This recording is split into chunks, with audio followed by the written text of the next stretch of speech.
Welcome to the Weather Centre, everyone.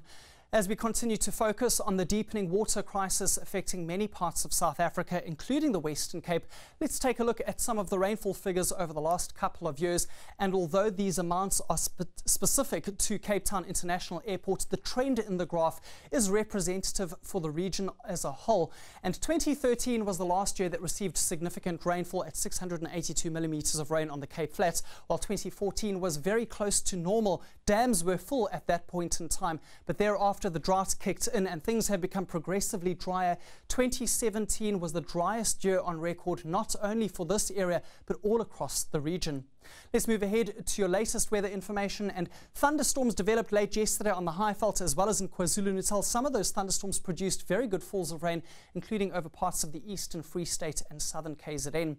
And for today, we expect more thunder shower activity to continue over the eastern and central parts of the country, scattered onto the Highveld. And there could also be one or two thunderstorms popping up over the mountainous areas in the Western Cape due to very high temperatures in the area.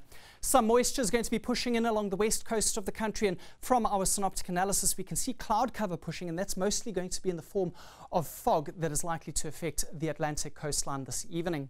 The rainfall probability map shows that there is a 60% chance of thunderstorms for today for Gauteng and the surrounding areas, including parts of the Free State and the KwaZulu-Natal Drakensberg. A very low probability into the Lowveld, and similar conditions for some areas in the Western and Northern Cape, as we have already seen a few thunderstorms likely to pop up in that area today. A couple of alerts have been issued. The first is a warning for a high fire danger affecting parts of the Northern and Western Cape due to the very high temperatures in the region. Runaway fires could develop, and there is also a watch in place for the potential of severe thunderstorms affecting some areas, including the northwest, Gauteng and the Mpumalanga Highveld. So take care if you're going to be in those areas today. Temperature map is showing temperatures climbing into the upper 30s and even the low 40s for some parts of western South Africa. Cape Town at 37 degrees, while Uppington climbs to 41. Much milder as you head further eastwards. Johannesburg at 25, upper 20s into KZN, and warm to hot all across the Eastern Cape.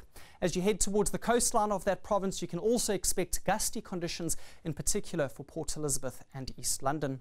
Moving ahead to tomorrow, and the wet weather is set to continue for the central parts, including Bloemfontein, Johannesburg and Pretoria.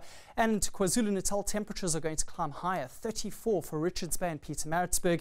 And it's going to be a little bit cooler as you head into Wednesday, but much cooler air in circulation in the south under thicker cloud, where there could also be some light rain.